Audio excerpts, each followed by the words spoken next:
जय श्री कृष्णा। राधे राधे। आइए सुनते हैं पद्मिनी एकादशी की कथा।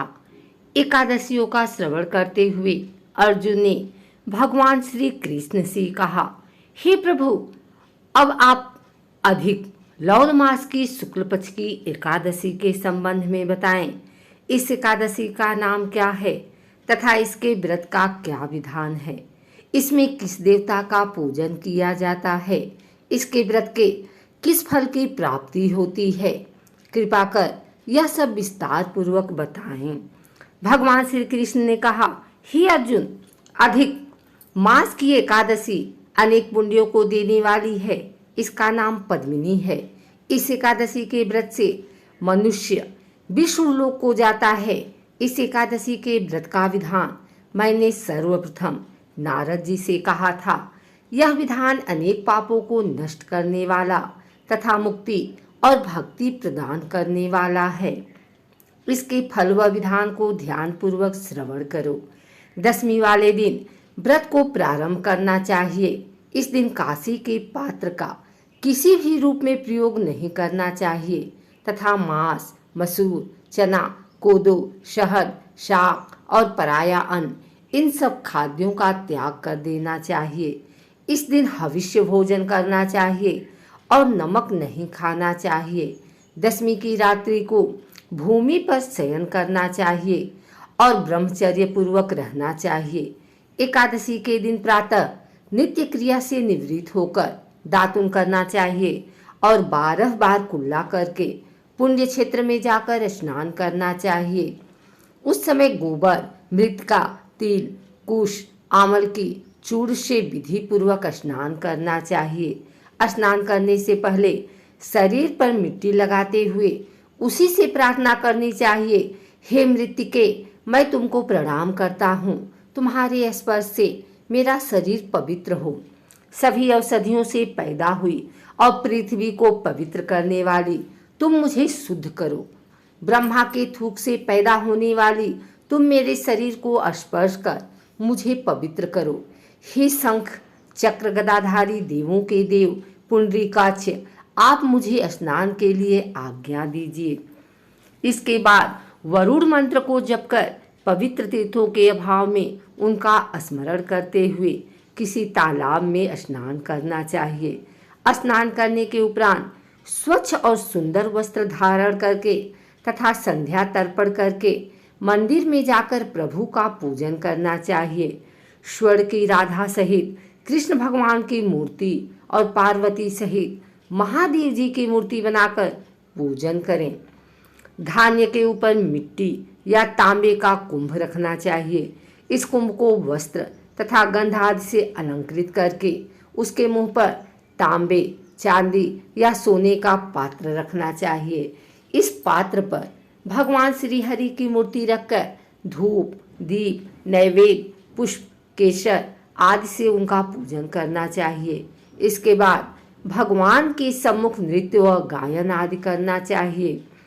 उस दिन पतित तथा रजस्वला स्त्री को स्पर्श नहीं करना चाहिए। भक्तजनों के साथ प्रभु के सामने पुराण की कथा सुननी चाहिए। अधिक मास की शुक्ल पक्ष की पद्मिनी एकादशी का व्रत निर्जल रहकर करना चाहिए। यदि मनुष्य में निराहार रहने की शक्ति ना हो तो उसे जलपान या अल्पाहार से व्रत करना चाहिए। रात्रि में जागरण करके नृत्य तथा गायन करके प्रभु का स्मरण करते रहना चाहिए। प्रतिपहर मनुष्य को भगवान श्री हरि या शंकर जी का पूजन करना चाहिए। पहले पहर में भगवान को नारियल, दूसरे पहर में बिल्वपत्र व तीसरे पहर में सीताफल और चौथे पहर में सुपारी, नारंगी अर्पण करना चाहिए।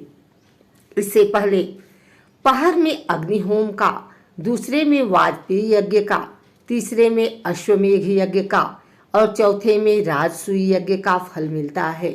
इस व्रत से बढ़कर संसार में कोई यज्ञ, तप, दान या पुण्य नहीं है।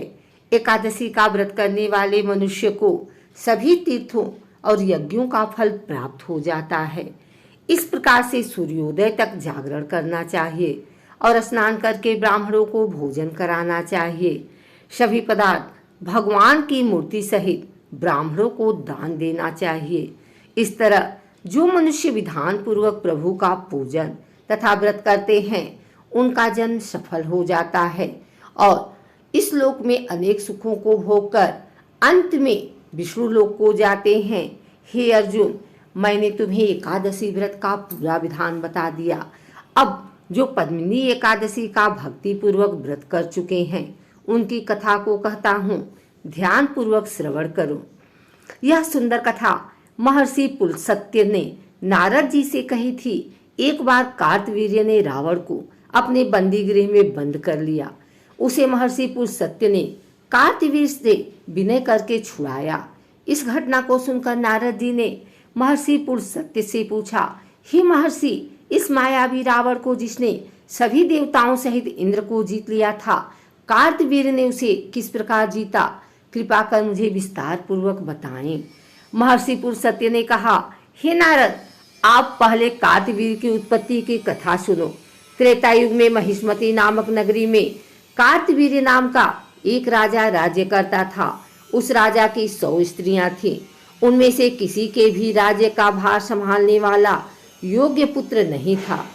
तब राजा ने सम्मान पूर्वक ब्राह्मणों को बुलाया और पुत्र की प्राप्ति के लिए यज्ञ कराए, किंतु सब व्यर्थ रहे। जिस प्रकार दुखी मनुष्य को भोग नीरस मालूम पड़ते हैं, उसी प्रकार राजा को भी अपना राज्य पुत्र बिना दुखमय प्रतीत होता था। अंत में वह तप के द्वारा ही सिद्धियों को प्राप्त जानकर तपस्या करने के लिए वन को चला गया।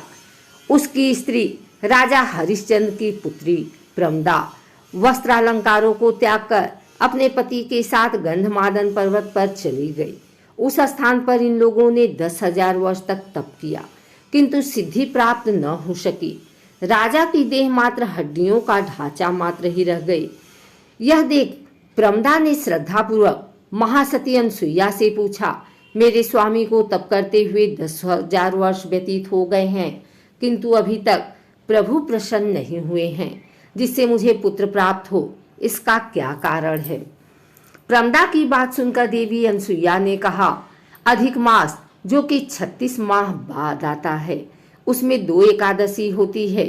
इसमें शुक्ल पक्ष की एकादशी का नाम पद्मिनी और कृष्ण पक्ष की एकादशी का नाम परमा है। इनके जागरण और व्रत करने से ईश्वर तुम्हें अवश्य ही पुत्र देंगे। तत्पश्चात देवी अनसुईया ने व्रत का विधान बताया। रानी प्रमदा ने देवी अनसुईया की बतलाई विधि के अनुसार एकादशी का व्रत और रात्रि में जागरण किया। इससे भगवान विष्णु उस पर बहुत प्रसन्न हुए और वरदान मांगने को कहा। रानी प्रमदा ने कहा, प्रभु आप यह वरदान मेरे पति को दीजिए। रानी प्रमदा का वचन सुन भगवान विष्णु ने कहा, हे रानी प्रमदा, मलमास बहुत प्रिय है, उसमें भी एकादशी तिथि मुझे बहुत सबसे अधिक प्रिय है। इस एकादशी का व्रत तथा रात्रि जागरण तुमने विधान पूर्वक किया, इसलिए मैं तुम पर अति प्रसन्न हूँ। इतना कहकर भगवान विष्णु ने राजा से कहा, हे राजन, तुम अपना इच्छित वर मांगो, क्योंकि तुम्हारी स्त्री ने मुझे प्रसन्न किया है। भगवान की अमृत वाणी सुन राजा ने कहा, हे प्रभु, आप मुझे सबसे उत्तम, सबके द्वारा पूजित तथा आपके अतिरिक्त देव, असुर, मनुष्य आदि से अजेय पुत्र दीजिए। राजा को इच्छित वर देकर प्रभु अंतर ध्यान हो गए। तदुपरांत दोनों अपने राज्य को वापस आ गए। इन्हीं के यहाँ समय आने पर कार्तवीर्य उत्पन्न हुए थे। यह भगवान श्री हरि के अतिरिक्त सबसे अजेय थे। कार्तवीर्य ने रावण को जीत लिया था। यह सब पद्मिनी एकादशी के व्रत का प्रभाव था। इतना वृतांत सुनाने के उपरांत महर्षि पुलस्त्य वहां से चले गए। श्री कृष्ण ने कहा, हे कुंती पुत्र अर्जुन, यह मैंने अधिक मास के शुक्ल पक्ष की एकादशी का व्रत कहा है। जो मनुष्य इस व्रत को करता है वह विष्णु लोक को जाता है। सूत जी ने कहा, हे श्री श्रेष्ठो, जो आपने जानना चाहा था सो मैंने कह दिया। अब आप क्या जानना चाहते हैं? जो मनुष्य इस व्रत कथा को सुनेंगे वे स्वर्ग लोक के अधिकारी हो जाएंगे। ईश्वर सर्वतः है, वे दुष्प्राय वस्तुओं को भी देने में समर्थ है, परंतु प्रभु को प्रसन्न करके अपनी इच्छित वस्तु प्राप्त करने का मार्ग मनुष्य को जानना चाहिए। पद्मिनी एकादशी प्रभु की प्रिय तिथि है, जब तप से भी ज्यादा प्रभावशाली इसका व्रत मनुष्य को दुष्प्राप्त वस्तुओं को भी प्राप्त करा देता है।